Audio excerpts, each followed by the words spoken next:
Hey everybody, my name's Splatoon Kid 9000 here, and welcome to another reaction video. This time we're reacting to a series I found recently. It's I watched the trailer. It looks pretty good. It's created by this YouTube channel called Dead Sound, and he has made the series called Dinosauria. This is supposed to be apparently 5 films in the making. There's 3 out at the moment, and each containing a different story of a dinosaur's life, I imagine. So how this is going to work, I am going to watch the film first and then see the making of. I just want to see how it's done as well, because why not? So I thought, why not we get straight into this anyways? So this one is called Old Buck. So let's see if there's I want to see the description real quick. This is the first short film in my Dinosauria animated series. This film takes place in Alberta, Canada, 75 million years ago, and follows an old alpha male Styracosaurus as he defends his territory from a rival male. Oh, okay.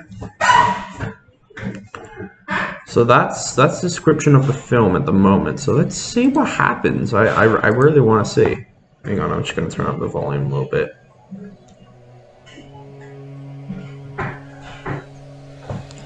Oh, there he is. I think. Hang on, right. Oh, yeah. Wow. Oh, and his horn's been chipped a bit. It's been broken.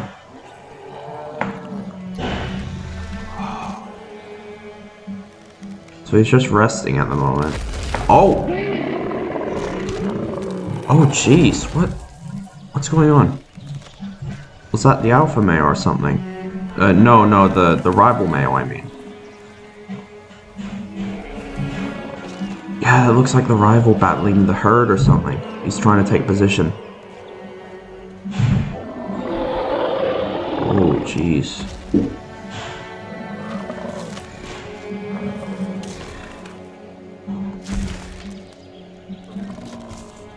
Oh.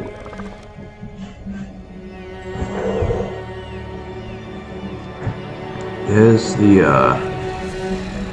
oh boy. Yeah, he looks angry, you see that? Oh, he's challenging him, I see that. I can just tell by body language, dude. Oh! Okay. Oh! Jeez! Oh, I just realized he's got scars littering his body. Those are some new ones. Alright. Oh no. What is that? That's a... it can't be a T-Rex, surely. Oh! Oh no! Jeez. Okay, so... Oh.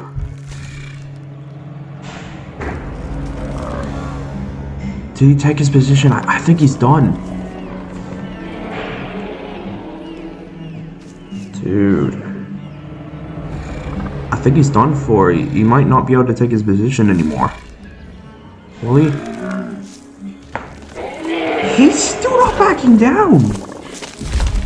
Oh. Oh, jeez. Okay. Oh, what's he gonna do? Oh! What happened? What did he do? Oh, what the hell?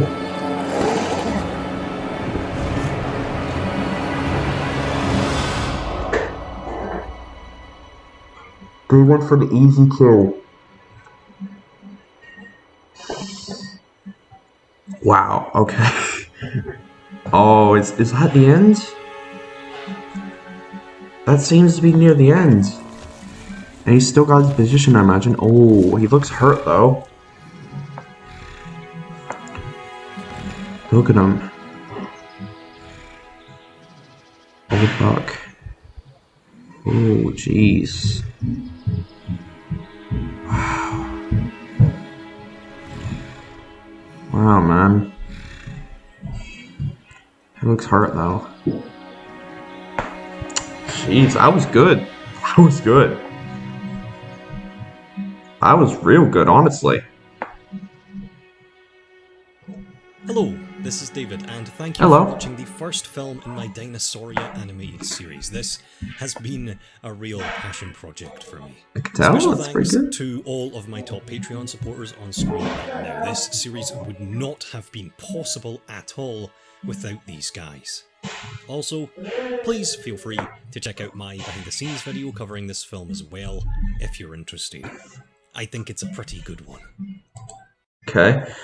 So I'm gonna check out the behind the scenes now. It's right here, making of Old Buck. Alright. You made a sculpture. Okay, that's cool. So let's see what happens here. So it's making of it.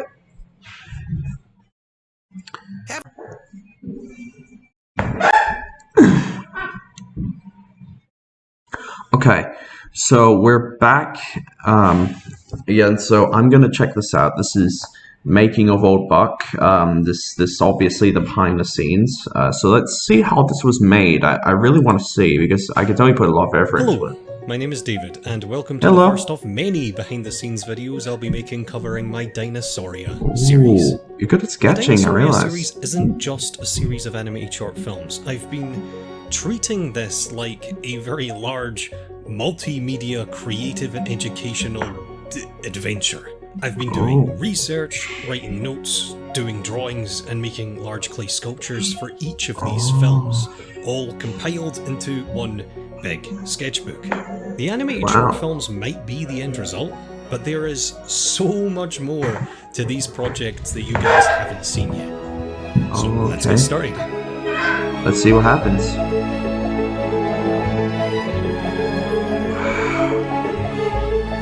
Oh, wow.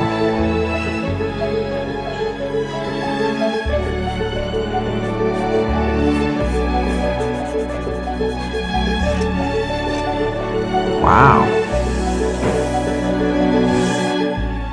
I can tell he's really good at making sketches. Watching this video probably know me from my Autodale animated series, and my recent experiences with those films are the reason the Dinosauria series exists. The Autodale films were becoming far too large and far too complicated for me to continue working on them to the standard that I was. Working on the most recent film in the series, Immortal Machine, was a particularly bad experience for me, and I had to take a break. I wasn't in a good place, and to remind myself that animation was still something I wanted to do, I knew I needed to go back to basics. I needed to start a new film and make it about dinosaurs, because they are my favourite things in the world. Yeah. They're pretty cool, aren't they? So let's see. The Dinosauria series got off to a bit of a rocky start though. As you can see, the first page in my sketchbook does not say Old Buck in the top left corner. It says All Days. Old Buck is all the way on page 13. All Days was going to be a very different film from what the Dinosauria series became. It was going to be a surreal, gritty, post-apocalyptic, dialogueless survival story about a group of human beings trying to survive an encounter with a Tyrannosaurus Rex. The film was set on an Earth that was recovering from some unnatural anomaly, where all days happened at once. And after this mysterious science fiction cataclysm, the world is in ruins. It is now a patchwork, broken planet where all eras of Earth's history have been blended together, all meshing into one giant, unstable mega ecosystem of survival of the fittest across all time. Wow. This frankly bizarre setting was never really going to be the focus though. It was just going to be the backdrop to some fun, creative man versus prehistoric beast set pieces.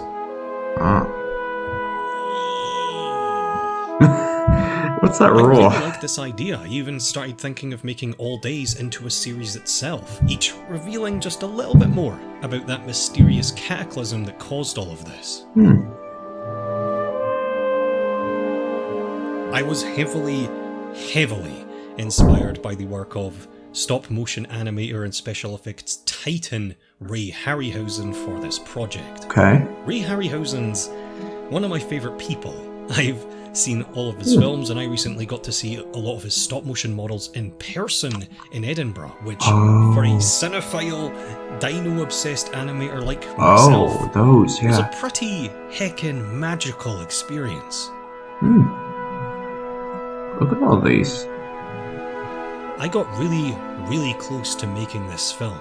I finished the sketchbook, I finished maybe half of the assets I required, I finished half the set, even going as far as doing some unfinished test animation based on some of my concept sketches. But after all of this work and research and drawing, I started to realise that this project was getting just as complicated and difficult and stressful as the Autodale series that I was putting on hold for being too complicated and difficult and stressful. I needed to make a film that was easier and simpler with minimal stress, something that was fun. Which finally brings us to page 13. Research and idea, pre-production, okay. I decided to make a simple film about two dinosaurs having a fight, and what inspired me to make this film about Styracosaurus albertensis over any other dinosaur was a very specific specimen that was described last year. UALVP55900, or Hannah. Hannah is an amazing Styracosaurus. Her skull is asymmetrical, the left side of her frill having more horns than her right, likely due to some injury during her development. And this, alongside a bunch of other recent ceratopsian research, has brought up a lot of questions about dinosaur genus and species classification. Take Styracosaurus ovatus, also known as Rubisaurus, for example.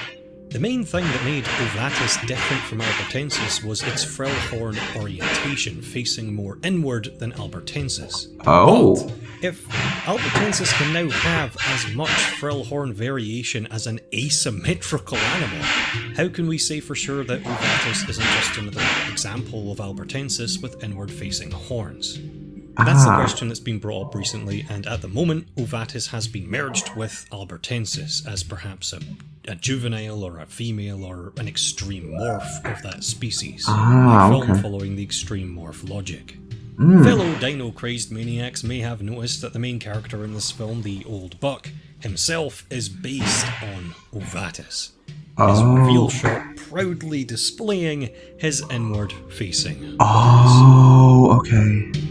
I see. It was around about this time that David Silva's Beast of the Mesozoic ceratopsian figures started coming out. This is an action figure line of scientifically accurate dinosaurs, and I'm a big fan of them. Yeah, they look cool. I bought these Styracosaurus figures specifically because I was working on this film, and having a highly posable model of the exact species I was going to animate in my hand proved surprisingly invaluable to the making of this film. With this figure, I could easily test out poses and camera angles without time-consuming storyboards or previs or test animation. The stripes on the animal in the finished film are actually a direct reference to this toy. I, of course, also discovered that you could get two of these toys together and test out some fighting moves. I legitimately choreographed the entire fight scene in this film, playing with these toys.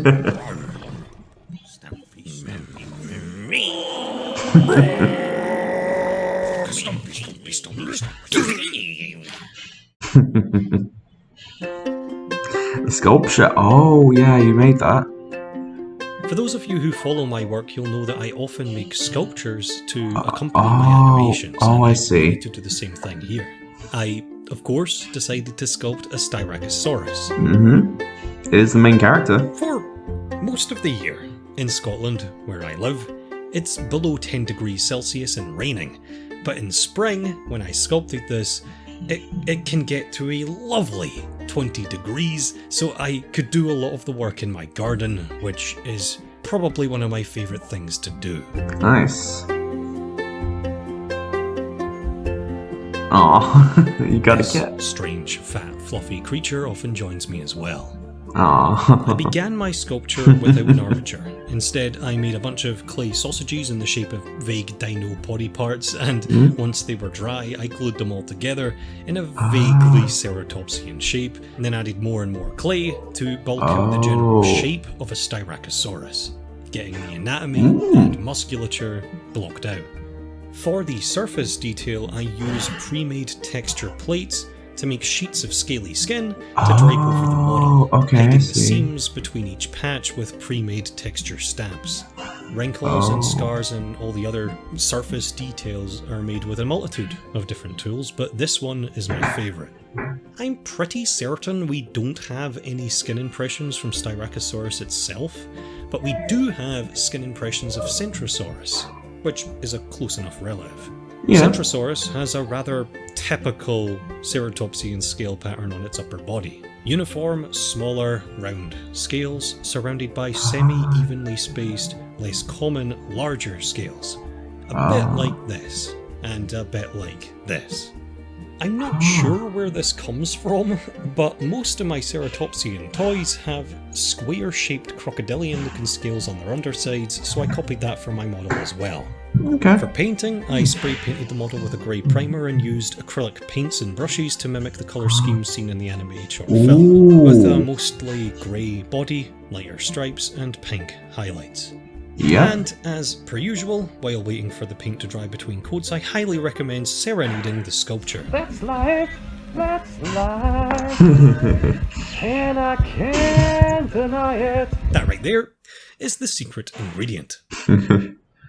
I'm quite chuffed with this piece. I sculpt dinosaurs all the time. I mean, I've been doing it since I was a kid, but I feel I often default to exaggerating details and features because subtlety and realism is hard. This model, with its finer and more subtle skin details and realistic anatomy, really makes this guy feel alive to me. Other dinosaurs a trio, actually. Don't. He's one of my favourites so far. Absolutely rocking that pink eyeshadow, and of course having an asymmetrical frill as well.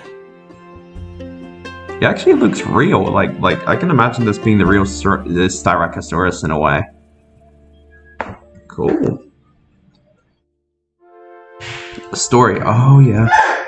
So let's see what happens tells here. the story of a Styracosaurus, the alpha male in either a small herd or a small chunk of a mega herd. The old buck rests under a tree high above, a dominant, vigilant position.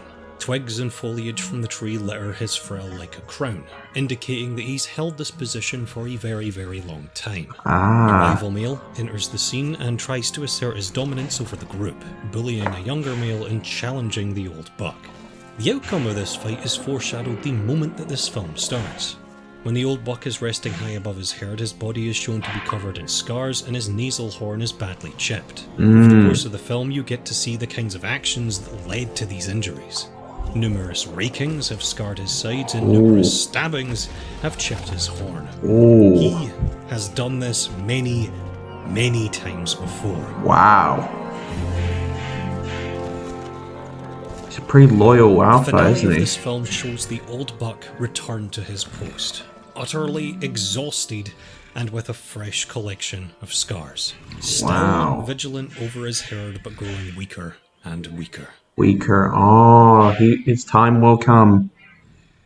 Jeez. Oh, an advert's coming. Hang on, guys. Okay, I'm back. There was just an advert. I don't know why. Sorry. Art and animation. Oh, yeah. This animated short film and the whole Dinosauria series is 3D animation, but I use a mix of 2D and 3D elements. I use a mix of Blender and Photoshop to achieve the look. Take this shot for example. I start with the 3D character models, which have been textured to look as 2D as I can possibly make them look. I make a simple mock-up of the scene and I animate that shot in Blender. I then paint the background and the foreground elements in Photoshop and drag them into the scene as well. Finally, I add whatever extra 2D animated elements are required on top. All of this is technically still in 3D space. Hang on. Phone's ringing.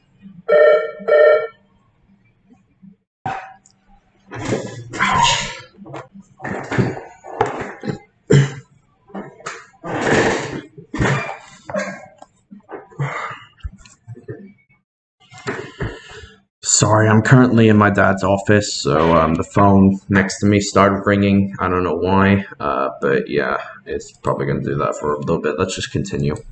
Paint the background and the foreground elements in Photoshop and drag them into the scene as well. Finally, I add whatever extra 2D animated elements are required on top. All of this is technically still in 3D space. Each shot looks a little something like this if you move the camera too much. I see. I see. I like the way, like, his head just kind Colour of... schemes of my short films are an aspect I care a lot about. Colour is a fantastic mood-setting and storytelling tool that in the animation medium specifically can be an incredible asset. The colour scheme of this film is a monochrome grayscale with red and pink highlights and a subtle baby blue added to the sky for a bit of contrast. Yeah. This is quite stylised, it's not realistic, but I think the it's good. grayscale colour palette with the red highlights reflects the primal, brutal, animalistic nature of this territorial fight between two prehistoric beasts. I think it suits it very well. It looks really good.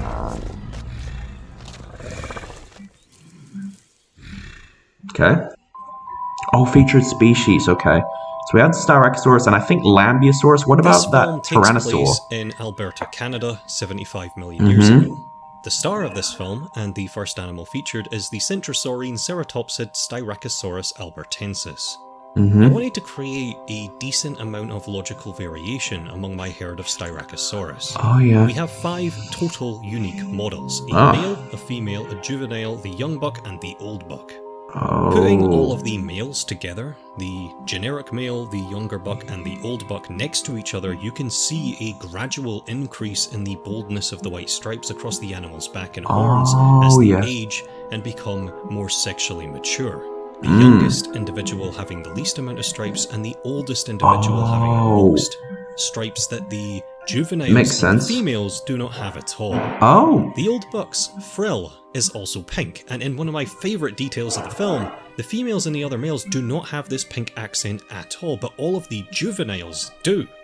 This subtly indicates that the old buck is indeed the dominant breeding male here. These are his kids, because they have his colours. And he's just As mentioned protecting earlier, them. the old buck is loosely based on Rubeosaurus, as a reference to Styracosaurus ovatus becoming one with Albertensis. But perhaps a more interesting paleontological Easter egg is with the young buck. You may have already noticed this, but just realized the young it. buck has an extra horn on his left side. I just realized That's it. because I based him on that asymmetrical specimen On I Hannah. mentioned earlier. Hannah. Hannah had 2 healed injuries to the left side of her frill that were likely the cause of her asymmetry. I made sure to add a visible pathology to the left side of the and a scar. A scar? fun reference to the very fossil that inspired this film. I also saw a scar on a part of his face, The second of the 3 species featured in this film is the hadrosaur Lambeosaurus lambi. Now, Lambeosaurus only appears in like 6 shots and could have easily been cut from the film, with almost no change to the narrative whatsoever, but I really like dinosaurs, and Lambeosaurus is one of my favourite dinosaurs, so I had to put him in. That's fair. So we got... This film takes place during the mating season, and the Lambeosaurus featured are a mating pair. I decided to depict the animal as sexually dimorphic to show this, with the male the male having a larger crest and the female having a smaller one. Displetosaurus, Displetosaurus turosus is a tyrannosaur, and it's the 3rd and final animal featured in the film. Even though I accidentally wrote Horneri in my sketchbook. Even though the animal only appears for like 10 seconds, I still tried to cram as many paleontological Easter eggs in there as I could. To start with, my model has some facial scars, a reference to the numerous bite marks we find on many Tyrannosaur skulls, likely inflicted by other Tyrannosaurs. I also decided to give my Displeosaurus lips. Now, lips or no lips on theropod dinosaurs, and specifically Tyrannosaurs, is a very controversial topic among the dino community. And Displeosaurus is kind of at the heart of this debate, with a pretty infamous paper published in 2017 which myself and many others aren't very convinced by. I personally think that lipped theropods is the slightly more accurate depiction at the moment, but either is fine. And finally, Tyrannosaurs living in social groups is something that's been debated for a very long time, and again, Displeosaurus is kind of at the heart of this debate, because a bone bed was found in Montana preserving 3 individual Displeosaurus of different ages that were all feeding on hadrosaurs at the same time when they died. It's unclear as to whether or not this truly represents pack behaviour, or whether the individuals were totally unrelated and just gathered to take advantage of the same feast.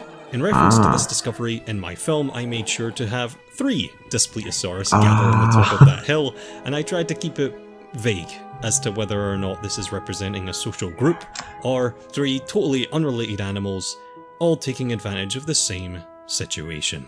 Pause another ad, hang on. Alright, I'm back. Just a few ads I gotta go through. Evaluation, okay.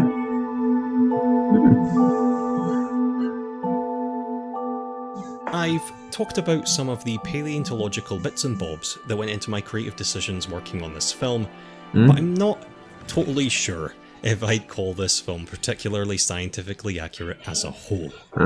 It's extremely hard to balance creative storytelling drama with real-life scientific fact. Those 2 things, more often than not, are at complete odds with each other. These films are fictional short films at the end of the day. They are not documentaries. I would like them to be, but they're not. They still have to have characters, conflict, a story, and a moral. They have to be dramatised to an extent. But I feel this film ended up a little bit too dramatised. I think the animals in this film are depicted as a little bit too intelligent and a bit too humanised. There's also no evidence to suggest that Styracosaurus had big violent fights like this at all. The nature of the fight itself just seems far too over the top and violent to me. Easily, my biggest problem with this film is the shock horror sudden impaling at the end. I don't think this film is bad at all. It's good. It looks decent, it's animated well, I think it's a well-paced film with a beginning, a satisfying escalation, and an end and a point.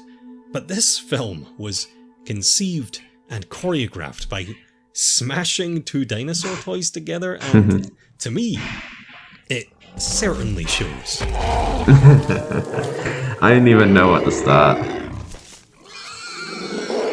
When I first saw this, I'm sure, as I've showed with the research, the 3D models, the sculpture, the sketchbook, a lot of time and love still went into this project. I really enjoyed making this, and even though I'm not particularly proud of the finished film, I certainly look back at the experience with very pleasant feelings, which was the goal that I set out with.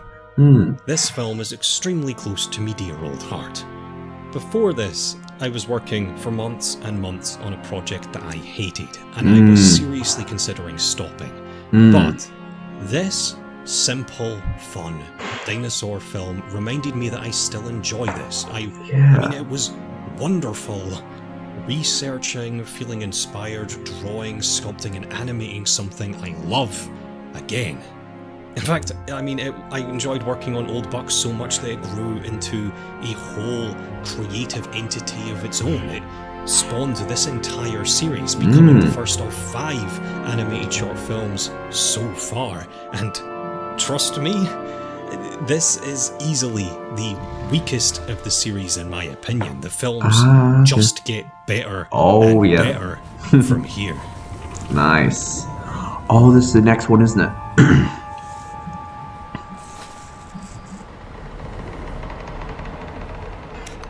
This What is that? Is that some sort of raptor? No, it looks like a troodon to me. It's coming very soon. It's already out, mate. Wow, okay. If you want to support me or read through the sketchbook I've been showing off in this video, you can. The sketchbook has just been uploaded to my Patreon page. You also gain access to updates on the Dinosauria series and gain early access to each of my animated short films 2 weeks before they're released here on YouTube. Probably unsurprisingly, this was the most fun I've had making a behind the scenes video in years. But, I mean, I knew that was going to happen. I was looking forward to this. I love talking about dinosaurs. Me too. Now, if you'll excuse me, I'm going to go outside and film some B-roll for the outro. I'll be looking for, I don't know, the most interesting tree I can find.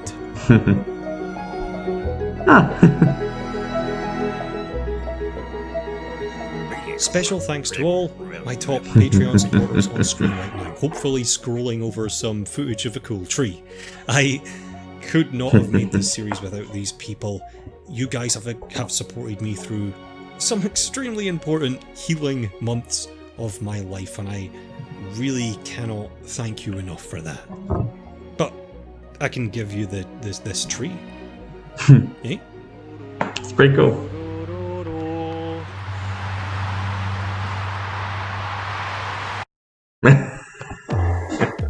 Alright, that was pretty good, I'd say so. I'd say that was really good. You know, what was I gonna say? He said that they're not documentaries, and I know that, but I can actually see someone like David Attenborough narrating over this. I really can, because it looks so good. And I mean, yeah, the dinosaurs may have been a bit humanized in a way, but I definitely like how he did I loved how he did the body language of the Styracosaurus, because it's like the shaking of the head or the scraping of the horn on the grass. Maybe that's like a surrendering thing, and when he shakes the head, it's like means he's not backing down. I also like this certain thing with, like, you know, when he kind of closes his mouth and takes a big breath, it's kind of like he's getting ready. And I really like all this. I loved all this, actually. It was pretty good. It was good. It was really good. So the next one is apparently Our Frozen Past. I'll be reacting to that next in the next video. But if you guys enjoyed this video, I'm gonna I'm gonna put the link to this guy's channel down in the description below, so you can see more short films, because he's made stuff other than the Dinosauria series, like this one, Sharp Teeth. I don't know if I've seen that yet. Might give that a look. And yeah, so why not? Why not go subscribe to him if you want? And I'm going to subscribe right now. There we go. And if you want to see more of my content, hit the subscribe button on my channel. And if you enjoyed this video, leave a like. And I'll see you all in the next adventure. Peace out, everyone.